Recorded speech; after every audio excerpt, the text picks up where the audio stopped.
Does Ivan go over? Who's Ivan? Ivan on tech. I said yes to crypto is waiting for us. Ivan's stream must be done. I almost pulled that cast, and I should have.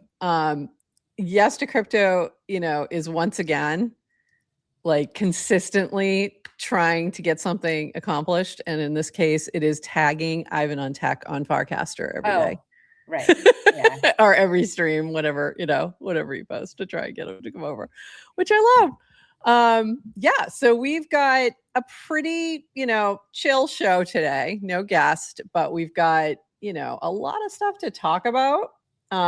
Surprisingly, since some people are not talking at all.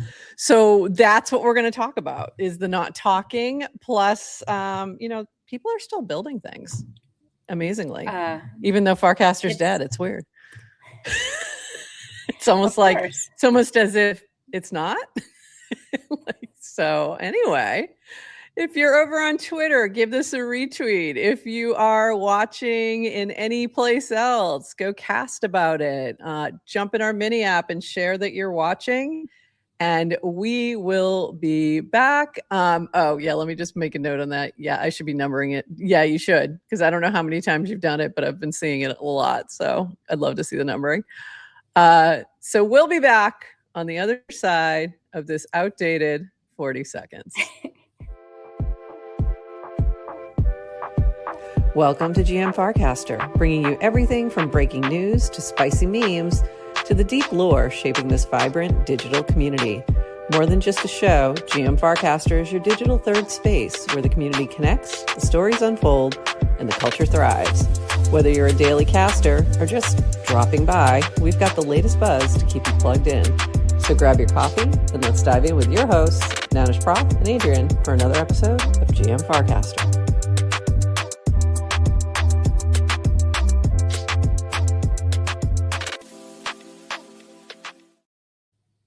GM Farcaster. It is Friday, January 16th, and you are here with Nanish Prof and Adrian for, hourish. I always say 29 minutes, but we know that's not going to happen. Of Farcaster and Base App news. We do have a lot to actually talk about today. So there's a lot happening. Gossip Hour, I just saw your cast come.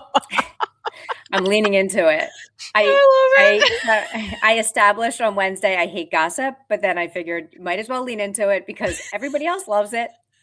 Maybe it'll get people to show up. So I told everyone Gossip Hour is live. Okay, and I am going to hold on. I got to retweet the one that's running on mine, and I am going to use that same approach, and let's see what happens. Let's see if this is what does it. We may have to just say GM Gossip Hour. Maybe that's our next play if things go awry. Just kidding. Okay, hold on. Let's see how this goes. Gossip Hour is now live. Let's see what happens, because we're not streaming to our really big accounts today. We have a couple that we stream to when they are when we have interviews with certain people that are either Clanker related or when we're doing a Clankcaster spotlight. So when we're on our smaller channels, we need a little bit of help with the reach. So let's see what happens. All right. Ooh, yes. Far coding, vibe coding with Farcaster Social Graph. I like that name. That's a good idea. And GM Aqueous. All right. Let's dive in. We do have a few things to chat about. And let's start here. Keep calm and carry on. So one of the biggest things I've noticed in the past 3 days is that nobody's commented on all the speculation. And by nobody, I mean the people who actually know stuff. So that says to me that we're not going to hear anything for a while, and we just need to chill out and carry on, because we don't know anything about what's really happening. All we know is a bunch of speculation. So I think you said when we were in our chat, like, we just have to keep calm and carry on. And I went, oh, BRB. Like, oh, okay. Good point. Calm and carry on. Yeah. We're on a Yeah. need to know basis, and Yeah. we don't And need we to know don't anything. we don't need to know right now. So everybody just chill. Because a lot of you are very unchill. So it's time to Um, chill. and yet also it's it's funny to see people react on the timeline. So Absolutely. I know we're telling you all to calm down, but maybe not all of you. Not all be. Oxen's Some of you are allowed. pretty amusing. Oxen and Dewoofi are still allowed to cast. Everyone else, calm down. Yeah. And on that point, hold on, let me find that one. I'll jump ahead a little bit. We should buy Farcaster. Classic. Doofy, why don't you do some I think it's a great idea. Do some due diligence, come back with a number. I'm guessing that number is somewhere in the over $1 billion. And what If is we're the going purple on pure treasury? valuation. What's the purple treasury right now? Not $1 billion. Okay. Definitely not $1 billion. I think it's somewhere in the ballpark of 9-ish ETH. Yeah, not enough. So you're gonna have to work on that. So get working on that. We don't know. We literally don't know. What are you even talking about? Like, you start the show telling everyone to calm down. What are we even talking about? People are Yeah. just like the Oh, you the wanted feed- us to set this up? Okay. There's no setup. Some people just join for news. Everyone's on the timeline speculating about rumors that Farcaster is dead, dying, being acquired. Yes. Yes. And it's being fueled a lot by the fact that Dan and B, first of all, went totally dead silent post during the holidays. So, just thought they were doing their thing. But then the new year kicked over and they were still really quiet, and they're still really quiet. So we're just a lot of speculation about what's happening. And then we're going to get to the base news in just a bit. So those things combined are sending some people into a little bit of a tizzy. I'm seeing a lot of crash outs. So, all right, moving on. Here we go. We do have some other news, but not really. We're going to continue on in this vein for a little bit. This was from Rish. Everyone predicting doom. Please see this doc I wrote a while back. I think it's a very important doc. The doc just says, please stop. I will say it did have a very interesting recaster as well. And that recaster was Dan Romero. So he didn't comment on it. He didn't quote cast it, but I did see the little recast. So I'm going to take that as a hint. And we'll stop. It was giving, it was giving this energy. Mama's had enough. 100%. 100%. Please stop. This is again. In case you didn't hear it the first time. Yes. One more time. Mama's had enough. Mama's had enough. So see, yeah, when you're in your social network, sometimes you need a little mom and dad energy. Yeah. To tell the children, please stop. Please stop. Just everybody relax.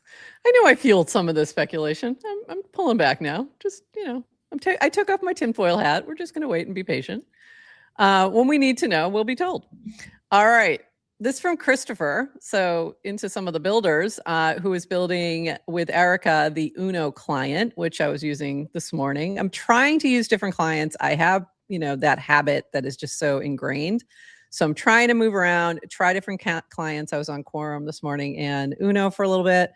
And they've now launched an Uno mini app. So this is fun, launching Uno Mini. This is from Christopher. We have exciting social things planned within just the mini app. And some folks don't ride with Apple iOS. Connect with Uno, turn on notifications so you can experience our first products as we release them. So this is interesting. I don't know what's coming. So cool. Very excited. This is going to be fun. All right. Moving on. This from P. Fista, who had jumped into the Uno mini app, reminds me of early Farcaster days. I opened the mini app and saw all the people I know and consider friends. So there you go. I think that's the big thing, because the other thing we've heard a lot of chatter about, and we'll talk more about that when we get to the base announcement, is the trading focus, that there's a lot of folks who've been here for a while who are looking for the more social focus rather than trading focus. Highly recommend that you try some of these alternative clients who have a different perspective. And even if you're a trader and that's your focus and that is where you want to be, some of these other clients just have a different perspective on that, like Zapper. Zapper's a great client. Like, really go check it out because it's actually very good. If you like NFTs, it has a great NFT feed as well. So definitely check that one out. Sofa, if you want deeper dive, if you want curated content and you want a little bit more cerebral experience, definitely check out Sofa, SOPHA. So there's lots of options right now. So if you're whining about you don't like your feed, that's now a you problem. So Mama's had enough. Mama's had enough. Seriously, like, there's so many options and a lot of them they're really good. So a lot of them are in beta. They have some, quirks or whatever, but some of them are actually just incredibly well developed already, and they're, very slick. So go check out the other options if you don't like what you're seeing, and you bring your social feed with you. You don't have to start from zero. You're starting from. That's the beauty of the Farcaster protocol. Sufficiently decentralized protocols is that you're taking your social graph with you, so you're not starting from zero. So please go check out the other things. They're pretty cool. All right. And this from Trizame. If Farcaster is becoming a wallet trading app, then make Farcaster great again. Bring back the trending tab, bring back the price alerts. We need discovery, context, and signals, not trading in the dark. And honestly, I just saw trending feed and immediately grabbed this cast. So that's all I saw. I just was completely blinded by the words trending feed, trending tab. So that's one of the things that Sofa has, by the way. So I'd actually let her know, or them know. I'm saying her because of the PFP, but it could be a dude. Let them know that Sofa has a trending tab, and I've been using that as we pull links over the course of a couple days, and then I always like to go into the trending tabs, what I used to do, and just make sure I didn't miss anything. And now I've been doing that on Sofa, and I've absolutely found 3 or 4 things that I had not seen on my feed just because of the way the algo works that were getting a lot of attention and that were worthwhile. So another reason to go use Sofa. There you go. You don't have to be like me and use all of the clients, but try something new. The DGen client, also another social, funny enough, social facing client. Yasik leaning into social and constantly reminding everyone that DGen app is social first. Yeah. Is my favorite part of the timeline. It's hilarious. It's like the world is upside down. Mm-hmm. I don't know what's going on anymore. Like the most, whatever the most ironic outcome is the likely outcome. Yeah, exactly. All right. And this from Jonathan Colton. He's been doing these posts with stats, and I really appreciate this. So check this out. This is the Farcaster protocol growth. So current metrics of the users, the period of growth, and everything's up. So this is a cohort progress, December 17th to present. So what this is measuring in that cohort is folks that are coming in through the base app. And there's plus 639,473, which is over the course of less than a month that they have added accounts, which means a lot of that is spam, unfortunately. So that's what we're seeing. We're seeing, I think the initial bunch of like 400,000 was more people than bots, but now I think that probably tide has turned. So you'll probably start to see some of those cull a little bit, but really interesting, very interesting to see where we're at the protocol level. And then this is from Farhan, who is looking at the client level. So it's worth analyzing Farcaster statistics from time to time. The network has been in a downtrend since it pivoted into social wallet and the growth strategy based on financial incentives alone, which isn't exactly true because we just saw the protocol stats. So I think this is more referring to the client itself, the Farcaster client, not the protocol. If you look at the most engaging accounts, many of them are low quality spam accounts or outright bots, something easy to experience when interacting with the platform tool. The platform appears to have entered into an enshittification process. I don't know about that, but okay. Much like other social networks, in this case, it's driven by the naive belief that human behavior can be effectively engineered through financial incentives alone. It now seems close to a phase of decline in which the marginal value of joining Farcaster collapses faster than new meaning can be created inside. And these trends are dangerous as they grow exponentially. Is Farcaster dead? Not in general, but as a social network, it's nearing a critical point. The clock is ticking. Is this the end? No, a resurgence is still possible. The team retains capital and human talent, and a meaningful pivot could still happen through community talent and trust in the project are currently low, must be regained. So here's how I kind of look at these numbers. Things are weird again because of this. Going back over here, you're getting like some weird accounts that's throwing some people off. You're also hearing that Farcaster's dead, so people aren't necessarily, jumping on. So there's a lot of reasons. Plus, also, hello, it was the holidays and everything was like dead quiet. So, but we can see there's been trends. We feel it. We know people who haven't casted in, forever, who used to be here on a daily basis. So there's a lot of that as well. There's some specific people who've, announced their exit. It's not an airport. But we've had a little bit of that. So I think some of this rings true and some of it might just be a little bit, I don't know, a little more doom and gloom than I think is necessary. What are your thoughts on that? Yeah, and I just don't think it's fair to say we're in an enshittification era because enshittification really has to happen once you've gotten to scaling, reached product market fit, True. and actually, so I think it's still Farcaster hadn't found product market fit in the way, Silicon Valley canon defines product market fit. Good point. If you want to call the market me and you and 37 of our friends, I think we found it. But it's not what they're 37 of us are very happy with the PMF. Yes.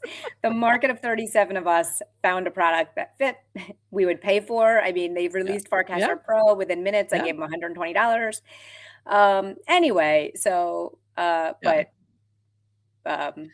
and I think it's also a lot of this is driven by when you have really good builders building cool things that people want to use. They come back day after day. So you have moments where there's a new mini app that kind of takes off and everyone's diving on it. And then you see that activity happening. Those, it waxes and wanes. The excitement fades. It's attention. We're in an attention economy that is not always easy, to maintain. It's really hard. So people have so many different social platforms that they're on that they can only, you only have so many hours in a day. And, you shouldn't be spending 24/7 on social platforms like us. So, there you go. It's probably not healthy. At some point, I'll figure that out. I actually started using the screen timer. Not for Farcaster because that would just make me insane. It's not even worth it. But for my other things, for TikTok, for Instagram, and I don't go on those that often, but I've had moments where I just want to, scroll. And Twitter. So Twitter can be my time suck if I get sucked into something. So I've started setting a 30-minute timer on Twitter for the 24-hour period, and then 15 minutes on the others. So did you put a hard limit, or you're just? Is it a? It pops up. No, you can override it. You can override it, but I've been pretty good. I've had a couple times with Twitter where I'm like, oh crap, there's something I need to go look at now. And it's mostly I'm thinking about, something work related or something, but I'm trying to just limit my doom scrolling, really. So at least that limit, if I hit it, I can be like, okay, I only go back if it's necessary, not just for, screwing around. So anyway. Sounds healthy. I'm trying to make some healthy changes. All right, and this from Moon Poppy. No one asked, but I have always considered Farcaster to give me early Facebook vibes. Agree.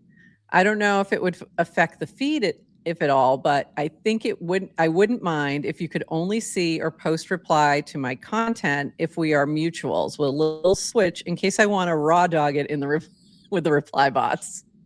So this is the other part of this, and this was a response to Brenner, who was is one of the OG 37. I posted on Farcaster yesterday, the first time in months. I got 15 bot replies and 0 real replies, and I didn't see him post. And this made me realize that I don't know if, at least he didn't get picked up in the so-and-so has casted for the first time in a while. I don't know if something is broken with that, or if they turned it off for some reason or what. But I didn't get that notification, and nobody did. But then he started getting real replies once he casted this. So there you go. And I think that's the other problem. And going back to enshittification, that part has been challenging, is that because of all these new accounts coming through Base App who are trying to farm the hypothetical base token, and thinking that's what's going to do it, they're showing up in your replies. So you've got a lot of bots, and it's annoying. So that's going to keep people away who are legit people, because they don't want to deal with that crap. Yeah. They don't want to see that cat. That cat's annoying. Get rid of him. All right, moving on. This from V. This was really interesting, and I highly recommend giving it a read. I still haven't finished it. It is very long. I got about halfway through, and I'm like, okay, I'll circle back to this. But this Varun had posted this. Steve Yegi, is it Yegi or Yeg? I don't know. I don't know who he is, but people seem to know him. Taking a detour from building AI orchestrators to cash out his creator coins and then write a long post about it was not on my bingo card for January 2026. I still don't think creator coins in their current iteration make sense for all the stated reasons, but this might be the strongest counter signal yet. And it was a very interesting, for that point, I would recommend going to look at it, because it did change my thinking a little bit here and there, because it was interesting. So what happened was, there's a Solana token launch platform called Bags. And on there, and now I guess on Pump too, maybe you can, even Clanker, you can do this. You can send rewards to somebody else. So somebody has set this up. The reward, they set up something in his name, I think called Gas, and I think his product is Gastown. I don't know who this is, so I'm just going by what I read. And they had set the rewards to go to him, the fees, and he had like 49,000 sitting there. And so somebody sent him a message, and he's like, I'm assuming this is a scam, because why? And they kind of put it like, hey, you've got these fees here. They are sitting here. Here's about where it is. And some of it's in the token and some of it's in Solana, I'm assuming. He's like, you're going to have to set up a wallet and add a little bit of Solana so that you can claim. And he's like, that does sound like a scam, right? That like, sounds like we just need a little bit of something and you get this big thing, right? And I'm like, wow, that does sound like a scam if you don't know. And then he goes down this really, and he's a really good writer as well. Like, it's just really well written. It's very entertaining. But this is the part that I thought was funny. He goes to his bank to get this set up. Like, you went to a bank? Like, what? I'm like, wait, what? Why did you go to a bank? And it's just really interesting. But he just really needed somebody to help him, because literally they could have said, hey, go set up a wallet. I'll send you like a couple bucks worth of Solana, and he would have been all set, at least on that part. Yeah. And then he could have figured out the off-ramping after. But he went down this whole rabbit hole of even getting a wallet set up and getting funds into like this wallet. And it was really amusing. But after he went through it, he's like, no, this was legit. And it's like, I was really surprised. So now I'm letting this roll. And he kept throughout the post as well. And this was on Medium, I think, saying like, I'm also earning from this. I know this is going to pump my bag. So just letting you know. It's really great. transparency. All right, so you recommend reading this? Sound like a good Yes. weekend read? Yes. If you've been like, paying attention to the creator coin meta and all the discussion around that. And I think this is a great read to just get the perspective of somebody in tech who's outside of crypto and their experience with this. And, but he kind of comes back to a point of like, this is kind of cool. This isn't a bad thing, so but it was like, it also helped you kind of look and go, oh, okay, I see where we need to fix some of this process as well. But it was really interesting. So go check it out. I think it was great. And recommend it. And it's also just very well written. So it's an enjoyable read. Moving on to Twitter news, because Nikita has become the main character of our lives. I don't know how that happened, but here we are on a show about Farcaster where apparently we talk about Twitter now. So this happened the other day. And let me just pull this up a little bigger. We are revised. This is from Nikita Beer over on Twitter, who's the Twitter product lead, head of product. I don't know what his exact title is. Head of product. We are revising our developer API policies. We will no longer allow apps that reward users for posting on X, aka InfoFi. We're going to talk about that in a minute. This has led to a tremendous amount of AI slop, reply spam on the platform. We have revoked API access from these apps, so your X experience should start improving soon once the bots realize they're not getting paid anymore. If your developer account was terminated, please reach out. This part made me really laugh. Please reach out and we will assist in transitioning your business to Threads and Blue Sky. Please. I kind of love that he's like, also, let's go kill our competitors with these bots.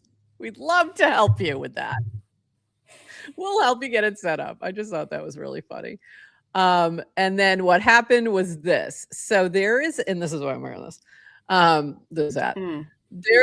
There was a whole platform called Cato, which we didn't really talk about much over here because it didn't apply on Farcaster, but it was a way to get paid for yapping on Twitter. So of course, show me the incentive, I'll show you the outcome, and here's the outcome.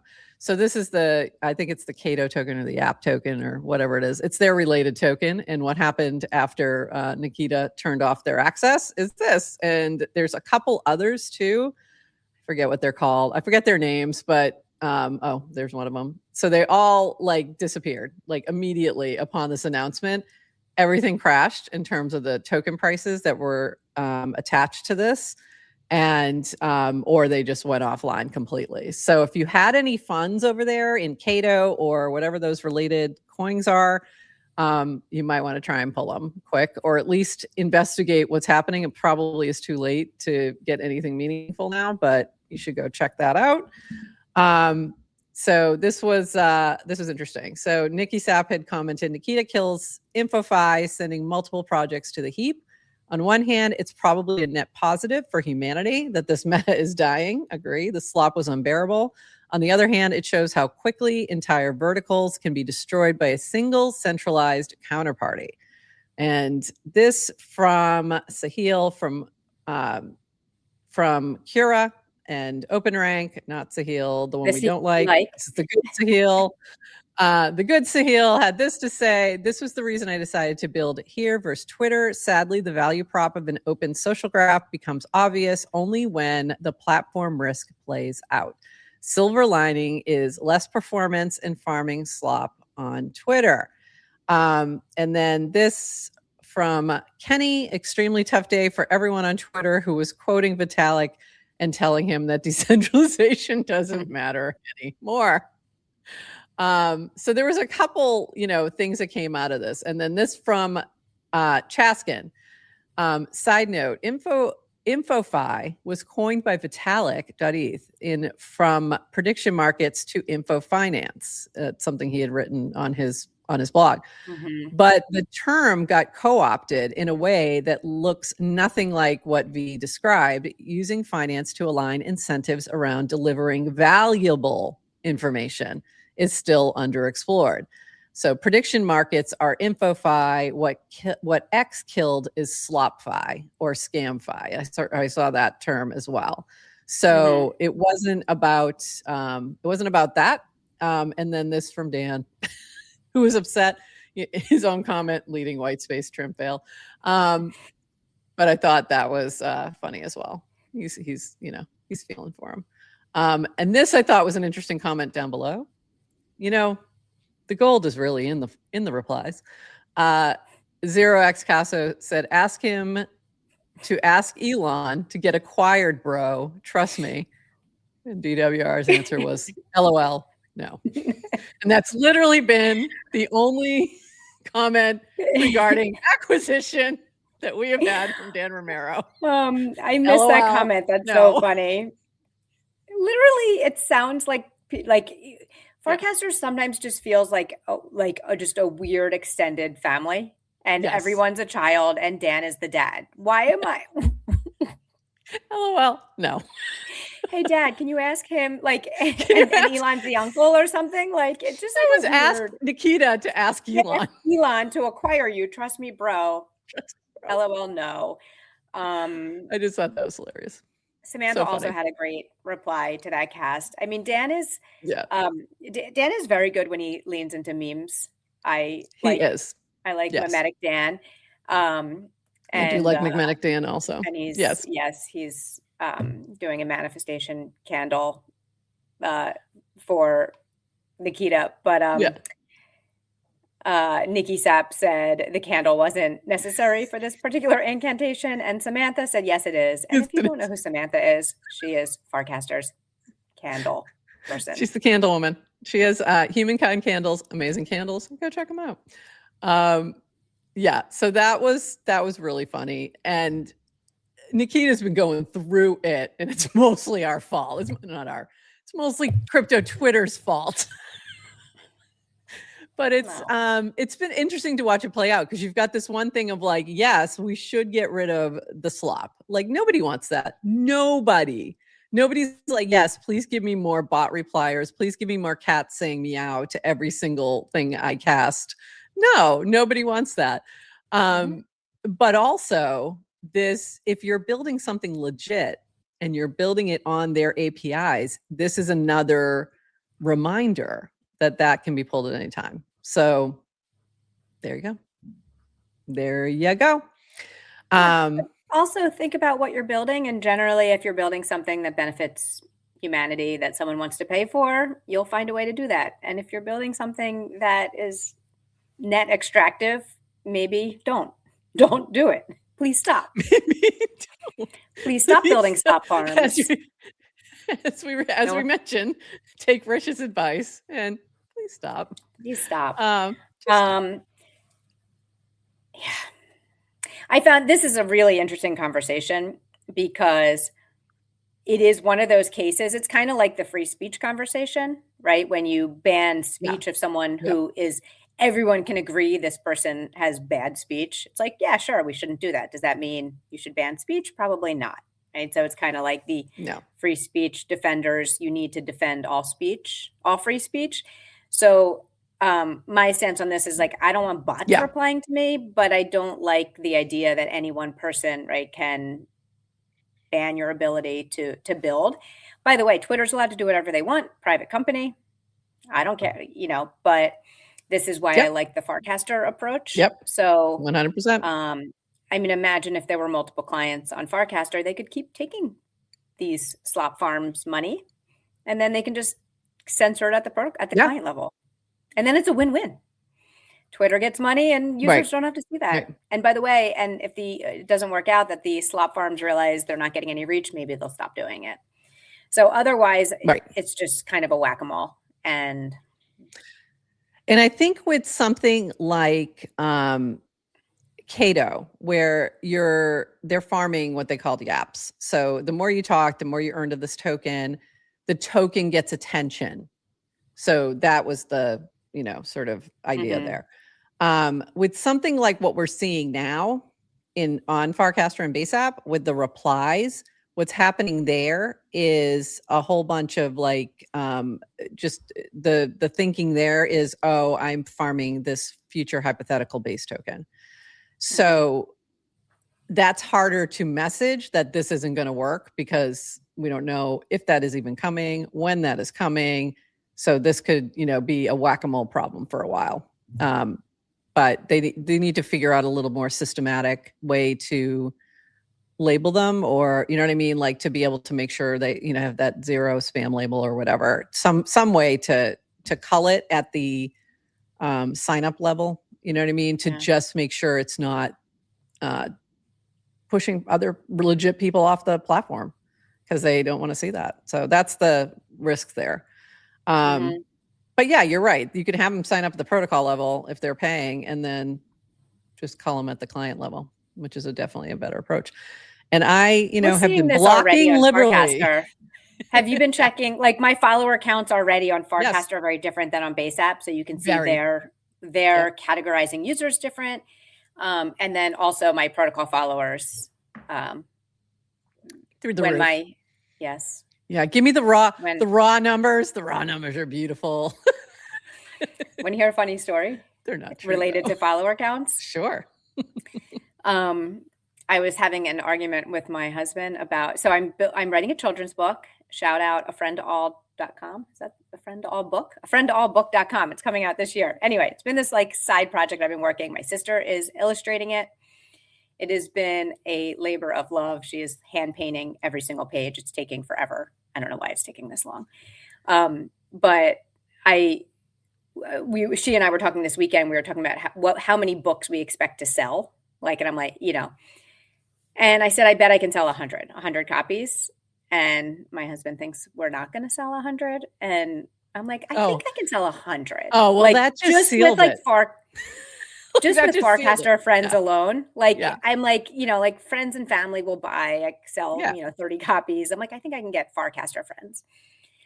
And so then I was telling him, I flexed to tell him how many followers I had. And I used the protocol follower count just for the argument. It was so funny. He's like, I thought you said you had 60,000. I'm like, no, those are real followers. But for this argument, I need to make myself look better. So it's good to have different numbers. We need a prediction market on the number. I agree. I agree. Yes to crypto. Prediction market on the number. Little bet with your husband. And I don't know if you pulled this. Limes and by the way, it's not Limes anymore. Limes.eth is now Dylan B. Don't do this. Stop changing your names. Yeah, don't do that. Did you pull want to bet? We can talk about it next week if not. Yes. Okay. No, I've got it. Yeah. Yeah. So things like that. I think this is a perfect use case for that. But literally all you'll have to do, this is why I went, oh, that's going to be easy, because all you're going to have to do is cast, my husband thinks I can't sell 100 of these. I love you guys. Go. There's going to be an army of people who are like, oh, well, yeah, F him. Fuck that guy. Let's show him. Yeah, exactly. That was my immediate thought. Was like, oh yeah, watch this. This is what Farcaster. This crypto space. People are so sick. All you people just have to prove have this weird DNA that you just gotta prove people wrong at all times. I know. That was my immediate thought. Okay, let's watch it. All right. So here's the big base news for this week that we haven't we talked about it, generally speaking. We didn't have an official statement. We now have an official statement. So this from Jesse, TLDR, we are focusing the base app to be trading first to drive demand and distribution for a full range of assets and to be the best app for whatever you do on the on-chain economy. Let me move this out. Hold on so you can see the whole thing. All right. I am going to read this whole thing so that we have it in the audio for folks who aren't watching the video and can't pause and watch it. So since announcing the base app in July, hundreds of thousands of you have used the app to create, trade, save, spend, and build. Seeing the adoption has been incredible. We've also heard clear feedback about what's landing and isn't. 3 themes stand out. 1, the app felt overly focused on social. That's not No, that's incorrect, but okay. It came across as Hold your too commentary, close. Prof. I'm not going to be able to. Okay. It came across as too close to Web 2 and didn't show support for the full breadth of assets that people want to trade. Everyone wants more high quality assets. In general, there is a desire to engage with and trade high quality assets. This is the most important opportunity as we bring capital markets on chain. And 3, the feed needs to surface everything. Having a feed of what's happening on chain is a good idea, but it needs to surface apps, stocks, predictions, social tokens, and more. In a world where everything is tokenized and tradable, the single most valuable thing we can do is drive demand and distribution to everyone. That's exactly what the Base app is going to do. We're going to make the Base app the best place to trade and use every asset. Concretely, this means we're going to build for trading first. Having trading as our primary focus will help us bring demand and capital for all rapidly growing asset classes in the economy. 2, we're going to bring more high quality assets on chain. To best serve the trading use case, we're going to make a broader range of assets available. 3, we're going to lean into a finance first UX. We believe it makes more sense to layer social features on top of finance than the other way around. This means we'll continue to experiment with features like copy trading, feed trading, and leaderboards. This is going to be hugely additive to the Base economy because it's going to drive more capital and users to every asset and app. Base app will be the best self-custodial wallet to trade and use every asset, globally accessible with fast, simple onboarding for everyone, everywhere.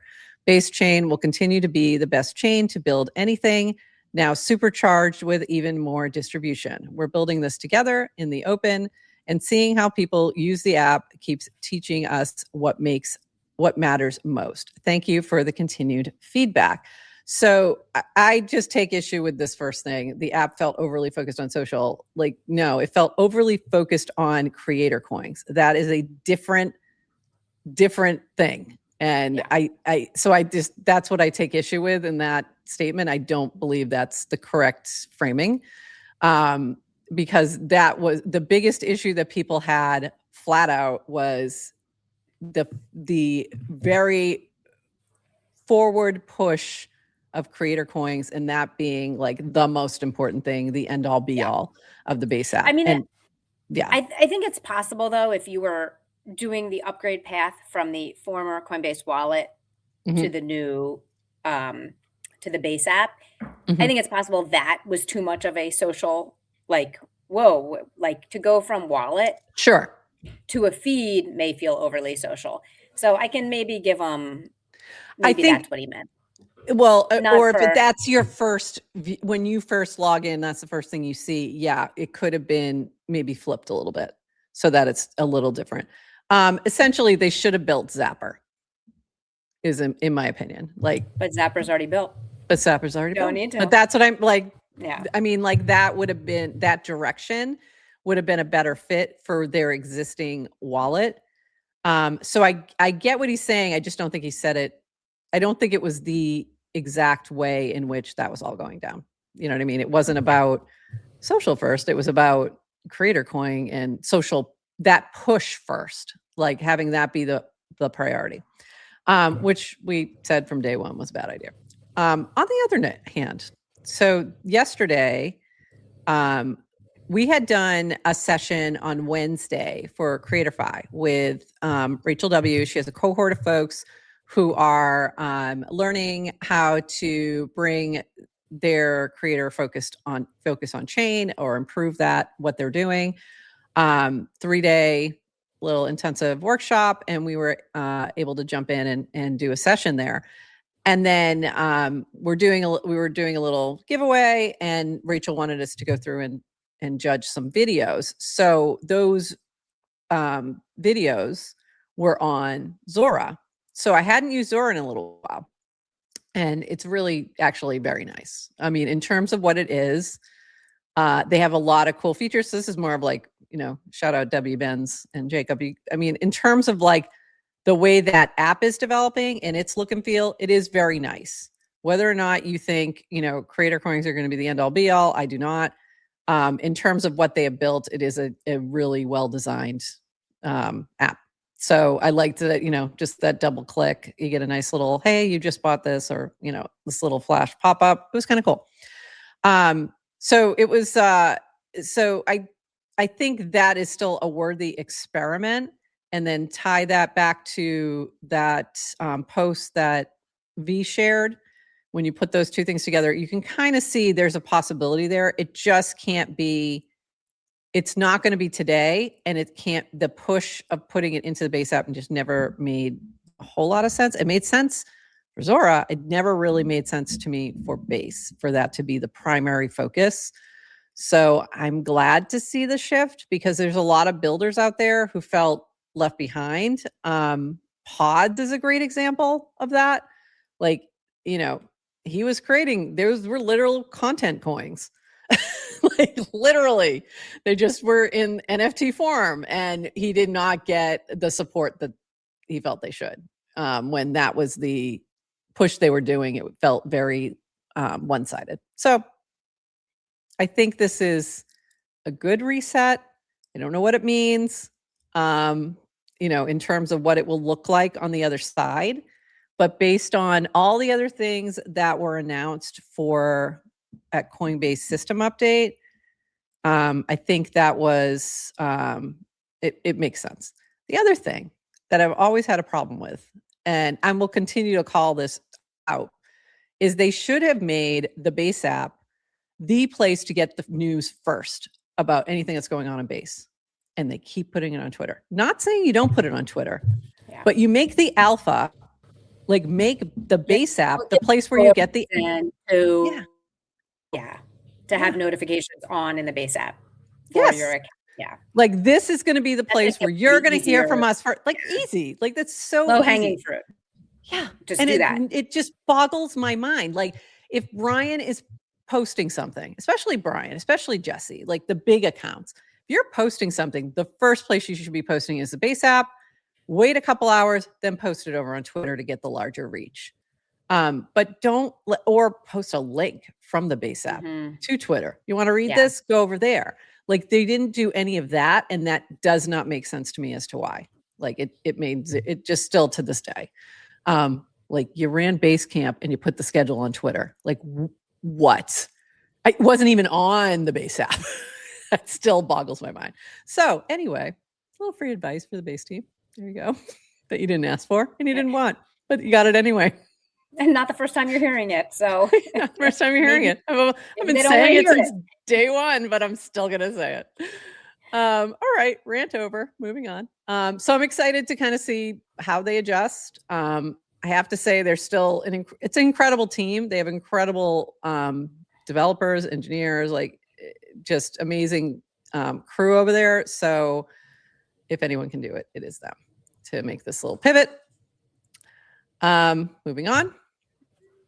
Okay. Oh, the other thing that I keep seeing through all these discussions, the discussion about base, the discussion about Farcaster, is that SocialFi is dead.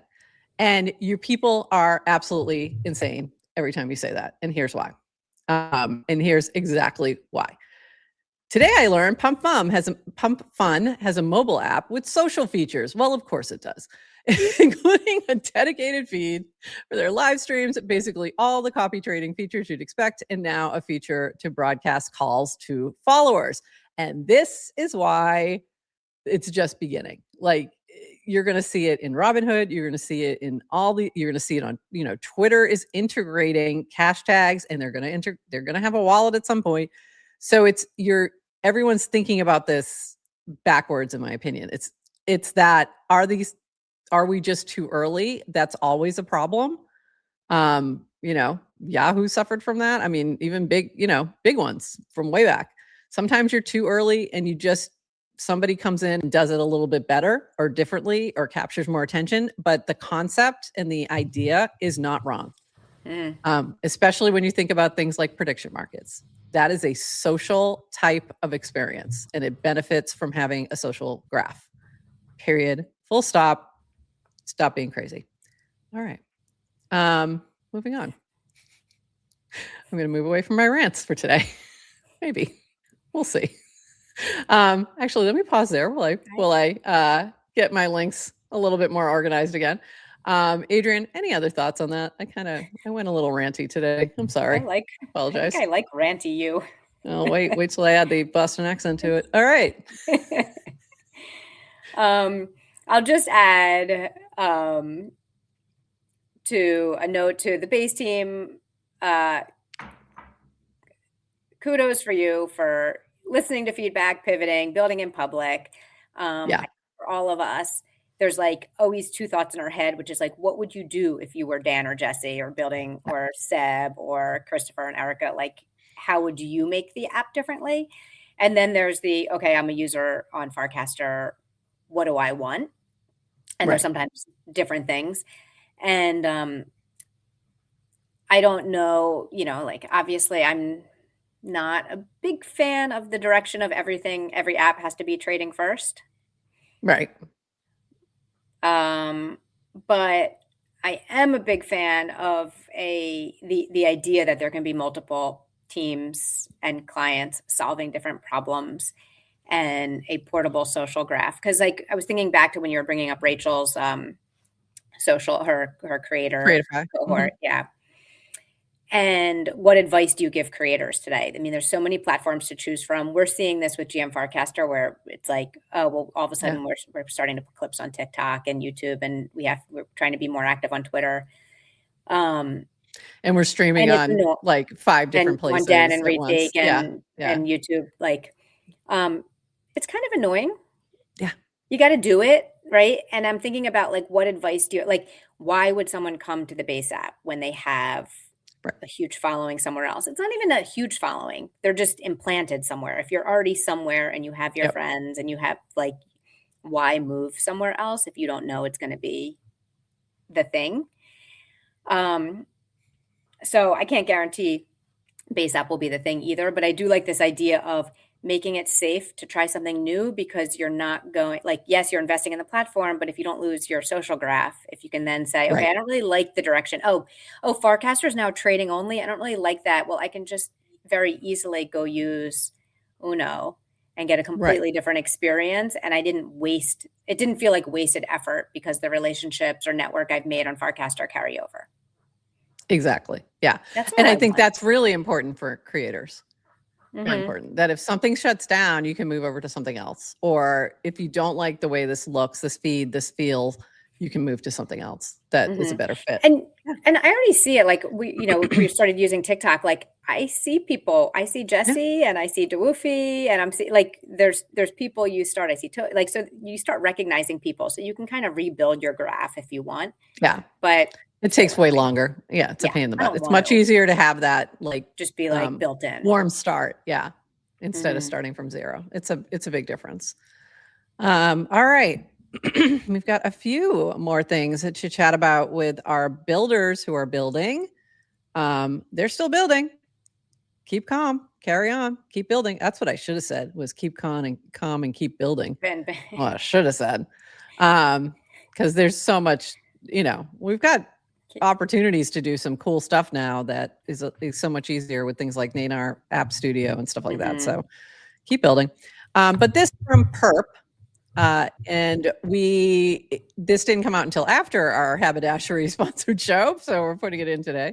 Habs Farcaster engagement rewards powered by Quotient are now live. 350 million Habs have been allocated for rewards, plus an additional 15% fees collected by main Clanker pool paid in Habs. Reward periods will run every 2 weeks, and at current emissions rates without intervention is funded to run 71 cycles. Now that app is done, next focus will be passing a prop that diversifies a portion of our treasury holdings to Habs via TWAP sales. I hate saying TWAP. Working with our dev team now that we have practical hands-on experiences with hooks to expand our hooks to grow and strengthen the ecosystem. So this is the Uniswap v4 hooks is what they're talking about here. Past prop funding, first round of community grants to incentive builders to to choose to deploy and build in the Habs ecosystem. So look for this. This is going to be coming soon. There'll be a new proposal going up to DGen DAO. So if you are a holder of Haberdashery tokens or DGen DAO tokens, the OG ones, you will be able to vote on those proposals coming soon. But also, you may be getting some rewards for integrating with Habs. Say TWAP. That also sounds weird, but yes, it's probably better than TWAP. That is better than TWAP. TWAP. I feel like that sounds like a hip hop artist name. Good hip hop artist name. TWAP. Yeah, TWAP and TI. So this is cool to see. Go check out Haberdashery in the DGen DAO channel if you want to learn more. So very cool. And we will be talking more about that on Wednesday, I am sure. This from our friends over at Bracky. So this was supposed to happen yesterday. It got pushed back. Attention Bracky Network. The pregame mining process for Sunday's 2 NFL divisional playoff markets will open shortly. I think it's opening at 10 a.m. Eastern this morning. I think. Below, I will invite anyone who is Bracky Pro as a continued acknowledgement of our shared alignment. Bracky Max users will not participate, but will have a more substantial reward tomorrow. So what's happening is with this, they're experimenting with something new with this, with Bracky for the NFL playoffs that are happening this weekend, where Bracky Max is getting a different kind of allocation, where they're getting an early allocation based on I think they pick one team or something like that. Bracky Pro is getting early access after that to be able to choose buy shares. So I got a notification yesterday from Bracky that I needed to open up a message on the base app with Bracky in order to participate in this. So I went and did that, and then it responded back, and then it told me 2 p.m., and then it came back and said, sorry, not 2 p.m. We have a little issue. So something wasn't working quite right, so they pivoted to this morning. So if you are Bracky Max or Bracky Pro, go check this out. And if you're not, soon after, you'll have a chance to also buy some shares in the NFL playoff games. Again, not financial advice, DYOR. Don't do this if you're a gambling addict. And that's all. Moving on. This from Debbie. Speaking of gambling, hi, Debbie. Not a good transition. It actually was a good transition because Debbie is, I think she's Bracky Max. Honestly, she's a big football fan. I think it's the Chargers. I think it's the Chargers who is her team, if I remember correctly. And also, like some poker and stuff like that. So anyway, this is from Debbie at Privy NYC. It's time to come home. Introducing Privy Home IRL, our first ever pop-up. 2 full days, bringing together builders, customers, and future teammates, shaping how value moves on chain. Learn more. So this is coming up next week. 2 weeks. 2 weeks. What to expect? Short talks from the Privy team, live demos from teams building on Privy, open office hours for questions, feedback, and conversation. TLDR, if you build with Privy, love Privy, or are curious about building or working here, this one's for you. NYC is our first stop, January 28th to 29th. Full agenda coming soon. Spaces are limited. RSVP to save your spot. And I would say if you are building anything that integrates Privy or you're in the New York area, you should definitely check this out. If I was in New York, I would definitely want to go. This from Daryl Yeo. Introducing the newly redesigned Wallet Beat. 24 plus independent reviews of software and hardware wallet brands in a compact table format for quick comparison.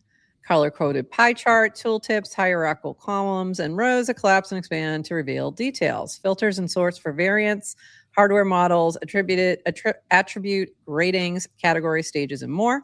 Dynamically generated wallet report cards with detailed explanations of rating criteria, sources, and research methodologies.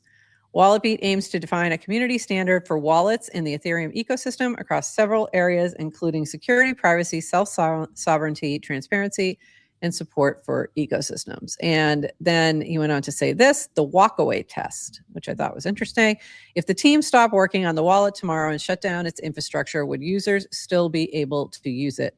Would its security or self-sovereignty features degrade? So this is also something that he's including in sort of this analysis. I thought this was cool.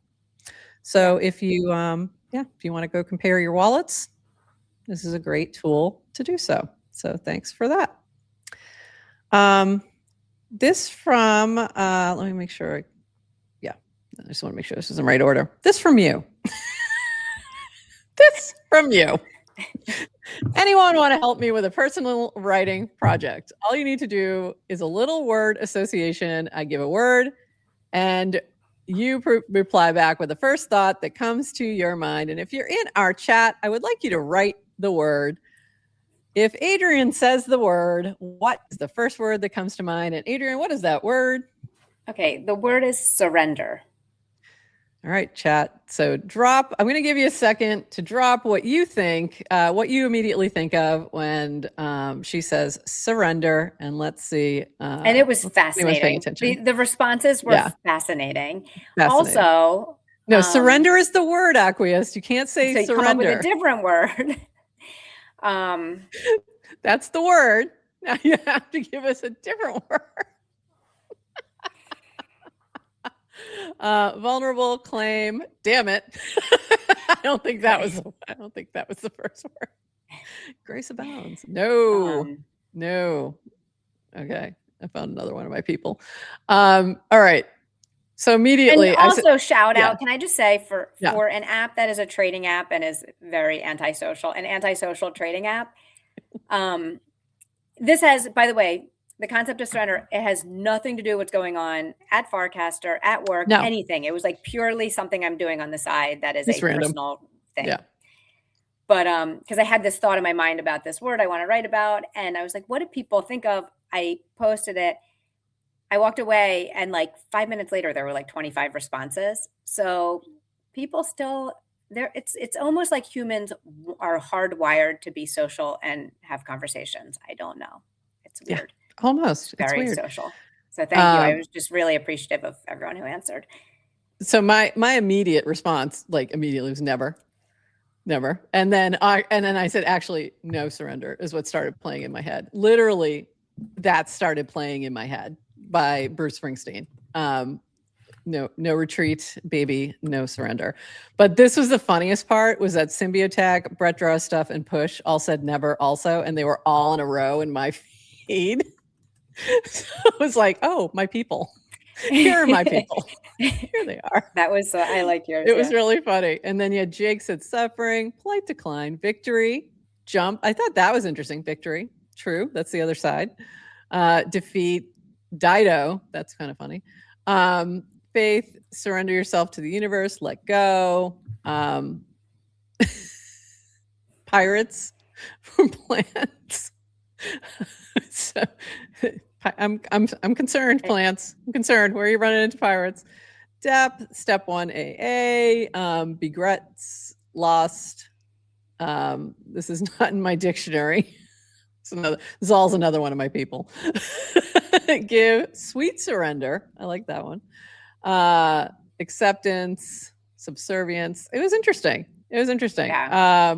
And I don't necessarily think you never surrender, because that would be ridiculous. Surrender can be a good term as well, but it was just the first thing I thought of, so there you go. But I thought that was interesting. And it is funny to see how many responses you got so quickly. And I also had a few people quote cast because they were like, oh, I want to play this game too, and throwing off other words. Oh, cool. So just long, That's interesting. Yeah. So social is dead, long live social. Social is dead, long live social. Remember conversational liquidity provider? Yeah. Just be I do. I do remember that. Adrian doing a little conversation liquidity providing yesterday. Remember that? Yeah. And then this. So actually, let me go to this first to explain your cast. Thank you. This was from Dylan B. Introducing WannaBet, a P2P social betting mini app. And there's a few of these mini apps that have popped up that are similar, but this is, but not with like this really cute dog. So they got my attention. Uses Farcaster identity and social graph, smart contract escrow, no fees. Check it out. So you can set up a little bet, like just a very, low stakes, whatever. Create a bet, opponent accepts, judge settles it. I think that's interesting. So you pick a judge who will determine who won the bet. So you need to pick, but you get to pick them, which is kind of cool. Right. And each person who takes the bet can decide whether or not they want to do it, and the judge ahead of time. So yeah, that's cool. Decide whether you think that judge can be bribed. Yeah, exactly. So this was, and I think you were putting me in as the judge, which I thought that was funny. Anyone want to bet me Farcaster does not announce M&A activity in the next 7 days? I have no insider info. I just like using mini apps my friends make. And I was like, I'm not taking that bet, because I don't think we're going to know in 7 days was my reason for that. I was like, I don't think we'll hear anything. I think we're in somewhere into a 30 to 90 day window, honestly. And it could be, and depending on, first of all, we know nothing and nothing could be happening. Could be nothing. Could be absolutely nothing. But if something is happening, it generally takes a 30 to 90 day window for due diligence and that sort of thing. And to get it before anything public is even mentioned. So I wasn't taking that bet, but I do like the app. The app is kind of cool. So I will say that. So go check it out, try it out, come up with a fun little bet with a friend. If you need a judge, I'm around. All right. This from Burr. Me in 2026, I'm looking to do one productive thing every day. Linda in 2026, I'm looking to learn physics. We are not the same. And I was like, yeah, ditto. But so Linda had posted, I'm looking to hire a physics tutor to help me learn. If anyone knows someone who might be a fit, experience with teaching, context is I'm self-studying to learn, ideally the equivalent of a first year of university physics this year, could use help and accountability. Like, let me just clarify. She's doing this for fun. Yeah. Learning is fun, Prof. Not physics. Nobody does that for fun. You're literally a professor. I know. You should always be learning. I am a lifelong learner. I never stop. I love learning. It just never crosses my mind to go that way off the chart there. So, but I mean, I'm not as smart as Linda, so this is fine. So you got her set up with a tutor, which is cool. I think so. We made a connection yesterday. I don't know if she said no. She said she's going to start. Yeah, they're in the I think she posted a cast that she casted that that they did hook up. Okay, Linda, and they're a great fit, and she was very thankful. Yeah, I think we should all be more like Linda. I 100% agree. Google Doc. I want to be Linda when I grow up. Linda, and then when people freak out, I'll just be like, "Hey, I wrote about this a few years ago. Please check out my doc." And it just says be more like Linda. Linda, in terms, okay, let's do a love letter to Linda. Okay. She welcome to the Linda Appreciation Hour. Hey, give me a smile. This will be a great shot. Go. Linda is epitomizes building in public. By the way, so Linda is, just to clarify, in case you don't know who we're talking about, at Linda on Farcaster, former Coinbase employee, former VC builder, built BountyBot, and now works with Farcaster. Okay, yeah, go. But she really does kind of learn and build in public. Yeah. And she's really not afraid. She has no ego. So, which is the biggest superpower. So she's not afraid to be it's all the learning of doing new things. And she is one of the hardest workers I've ever seen.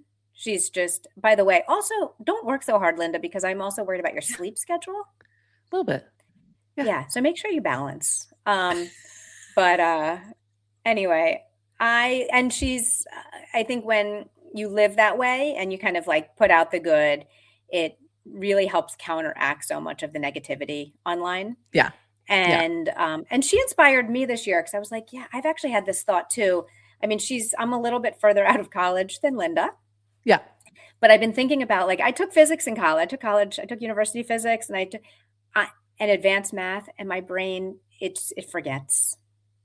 It That's forgets okay. things.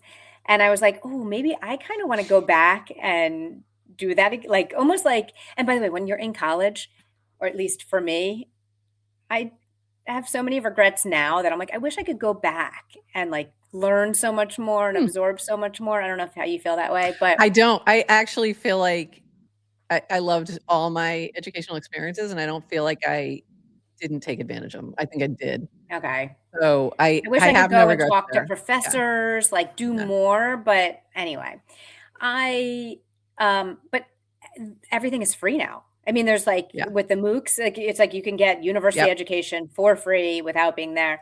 So Highly recommend that. she And inspired also me. I you was can like, use oh, ChatGPT if you want to do something just very small. Hey, yeah. you are a physics tutor. Teach me this. It's going to be a little different experience. She was looking for a little bit more IRL, hands-on, really deep dive. But if you wanted to just do a little bit of something, Hmm. you could use Google Gemini. You could use, I mean, and really, you Yeah. know, Just you have to kind of go, do I trust this? But for that kind of stuff, I feel like that is yeah, you pretty can learn. straightforward. Yeah. Yeah. Yeah. And I liked her. I tend to just do things on my own, but I like this approach of hiring a Yeah. tutor for the accountability and also having someone, by the way, from a coding perspective, while you can get everything with coding, on my journey back, it was so much more helpful having someone you could be like, is this right? Like to help Yeah. make sure you're kind of pointed in the right direction. And I don't know where she got that from, but I remember hearing Brian Armstrong Yes. talk on a That's what I was podcast going to say. Yeah. um, about, I think he was He learning about did. nuclear. And I he's like, think I he just started didn't with have physics. time. He Oh, is started it with physics? physics He's like, I and don't he have had a time. tutor Like, it's once like a hired week, a like for tutor. 2 hours. Yeah. Yeah. Yeah. So, And I thought that was amazing that at his level that he was still learning. And I love that, made me really appreciate him more. By the way, I just have to I have to shout out this one funny thing. So Easy Crypto said, "Ooh, physics is dope AF." I didn't see that at first, and all I saw was this. Chemistry is also awesome, and I was like, "Thank you. Yeah, we think we have great chemistry on screen." me and you, our chemistry. Yes, our chemistry is awesome. Yes, I agree. Somebody else had said that the other day, so that was my first thought, and I was like, "Wait, what?" And then I looked up and I saw the thing about physics. We're talking about sciences. I was thinking wrong chemistry. Yeah, I was like, "Why are we talking about the sciences all of a sudden?" Yeah. But yeah, I agree. Yeah, vibe learning. Vibe learning. Yep, that's it. Sounds accurate. Yep. So using your chat to do a little vibe learning, I think is a good way to call it. Oh, it was Trumpix who said it. My buddy Beans calls it vibe learning. Yeah, I agree. That's a good one. And I completely agree with, lifelong learning, really important. It keeps you young. It keeps you going. It keeps your brain intact. Always be learning something new. And that's something I've done forever. So anyway, I'm the kind of person who'll watch I especially love like things like Gilded Age that are like set in like history at some point. But I literally be like, okay, pause. Who is this? I go immediately to like Wikipedia. I want to know who the real person is. Like anytime it's like, oh, there's now a real person in this. Like I will deep dive. I used to watch Mad Men religiously. Love Mad Men. But I would like deep dive into whatever that moment they were was on the screen. Like I would deep dive into the clothes, deep dive into like the events, all that kind of stuff. Cause I want to learn more. So like, I just do it in a very weirdly natural way that I don't even realize I'm doing it. So yeah. It's called being curious and having did you watch Death by Lightning? Yes. I loved that. So good. Loved it. Yeah. That's a great example. Yeah. If you haven't watched it, go watch it because I literally knew nothing about, and I was like, oh, wow, yeah, I don't know anything about this guy. No one about knows. And McKinley and his assassin. So President Garfield. Sorry, Garfield. Yeah. Wrong one. Garfield. So President Garfield and the guy who killed him. And it was fascinating. And it was just done, it's obviously a dramatic recreation. Like it's not a documentary, but that's exactly what I would do. Like as I'm watching that, I'm like then stopping, or after it was over, I'd go and like deep dive more into it. So I thought it was fantastic. And but it's that's a starring great- Tom Wambach. Yeah, it was so From good. Succession. He was so good. It was so good. It was so good. Like it was just really so well done, and it's so interesting. So love it. Yes. Historical fiction is good too. Yes. Love historical fiction. I love any of that. Do some It's book just recommendations. yeah. Drop your favorite. I'm still in the fiction. middle of 1929. I just got through The Crash. I spent some time reading the past couple days. I just got through The Crash, so people are, Do you read on a Kindle? Windows. No, I'm reading an actual hard copy book this time. Okay. Can I give you My for mom's anyone who's big reading into the Kindle. 1929? Yeah. Reading on a Kindle. I think I don't. Maybe I already said this to you when we last talked about it, but I was reading it and really enjoying it. And I was like 40% of the way into the book, and I was like, "Wow, this is a long MFR book." And then I was on the and then I got to the epilogue, or like because the half the book is notes and footnotes, and so I didn't realize that. Here I am reading it. I'm like, wow. I'm like, this book is called 1929. I'm in 1933, and I'm only 40% of the way in. When does it end? It ends. Okay. So I did skip ahead to the photos at one point because I'm like, I wanted to see all the people and like just get them in my head. I'm a very like my brain works very visually, so I liked having some of the people's faces in my head. But it's a great book. So if you haven't. I would highly recommend that. It's all about 1929, the stock market crash, but it's written in a way that feels like historical fiction, honestly. It's written it feels like fiction, but it's not. But the way in which it's written is just very easy to digest. So highly recommend it. Go check it out. All right, moving on. We got a couple more things, just a couple. Actually, I need to shift gears. I just realized. We have two more things, but they require audio. Why? Two more things. Two more quick things. Okay. Hold on. Apologies to everyone who is sticking around for the news, and we went on a complete detour about books and historical fiction. We did. I just need to share by tab so I can get the sound on these two things very quickly. I have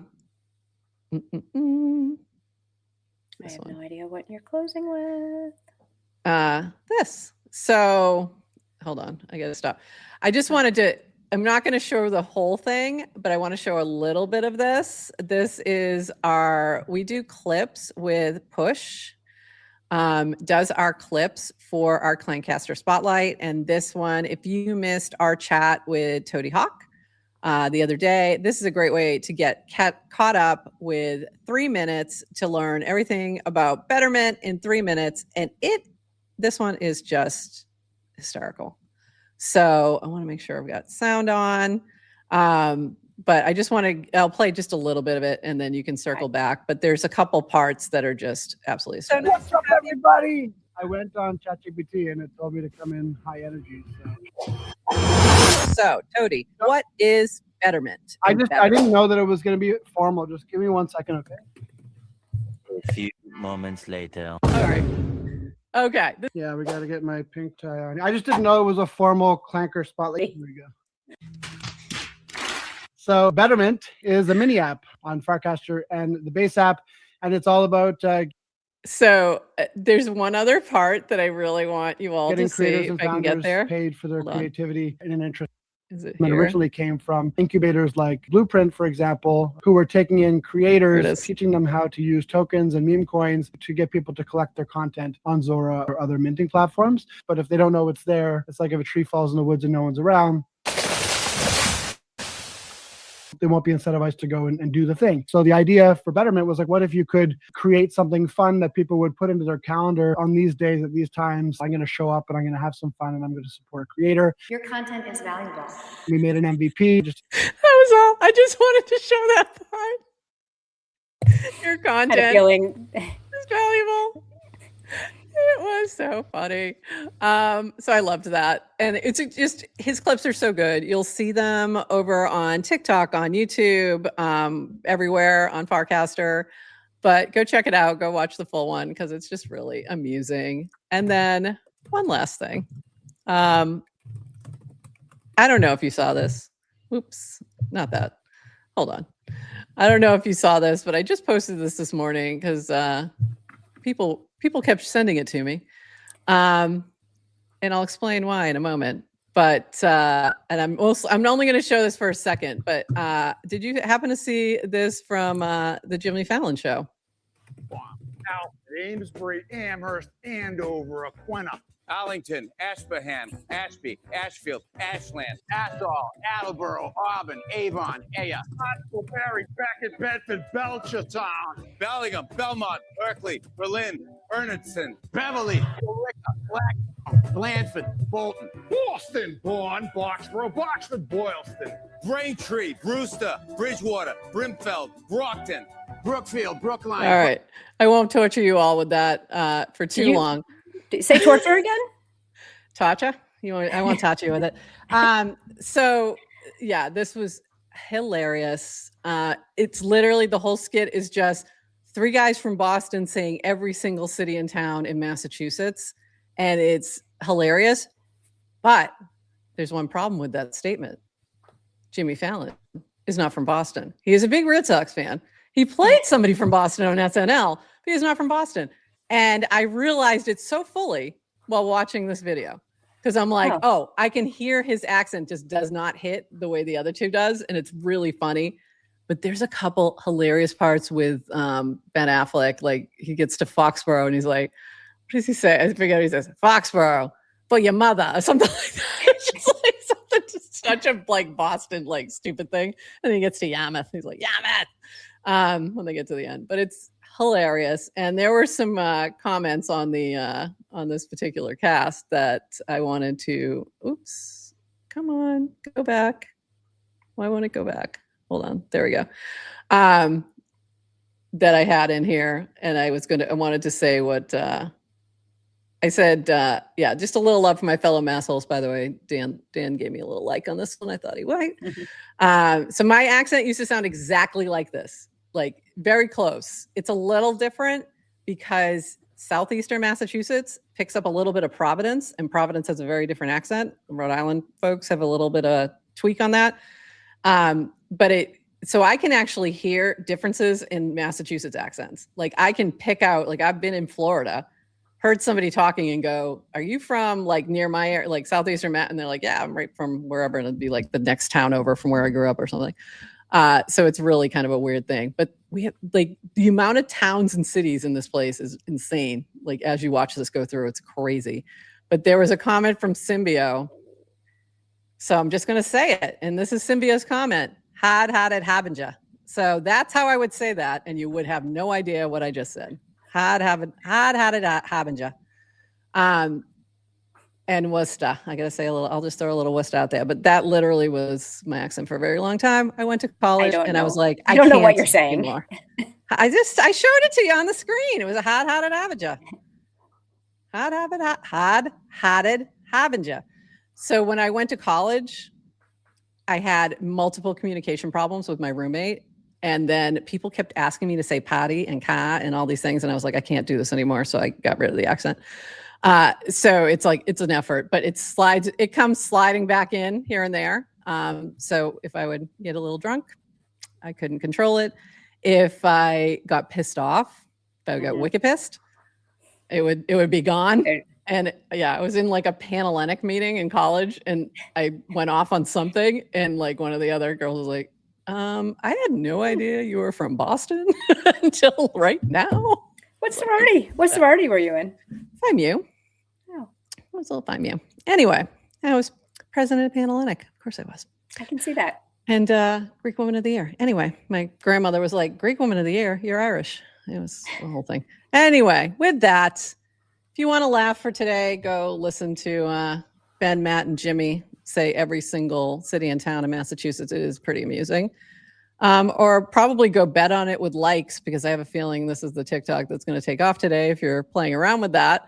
And anything else, Adrian, before we call it here? I think we should call it. All right. And go watch Push's clip edit of Toady. It's pretty funny. And recast it.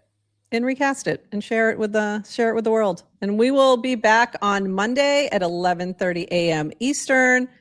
Not 100% sure who our guest is going to be. Still working on getting that dialed in, but we'll announce it as soon as we know. And we have a ridiculous guest yes, schedule next week, actually.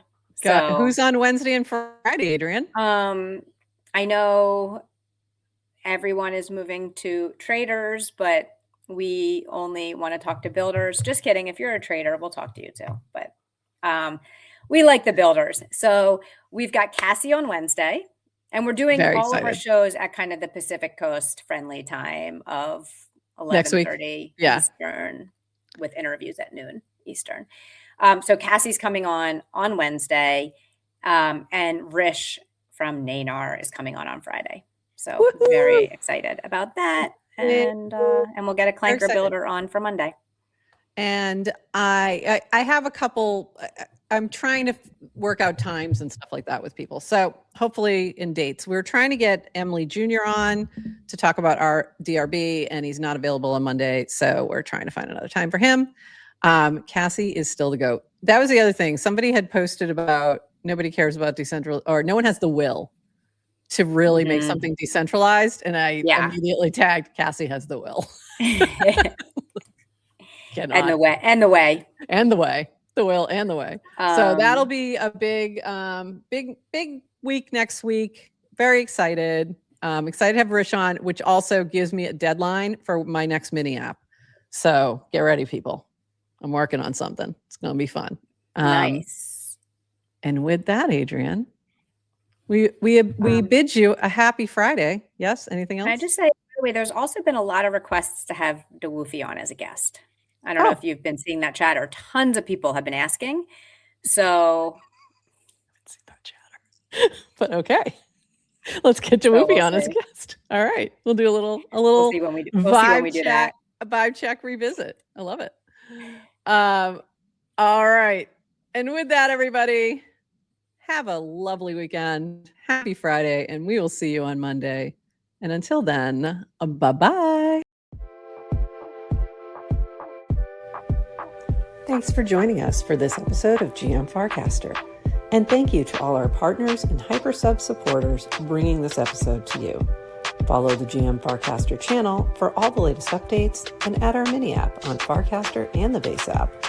Until next time, bye-bye.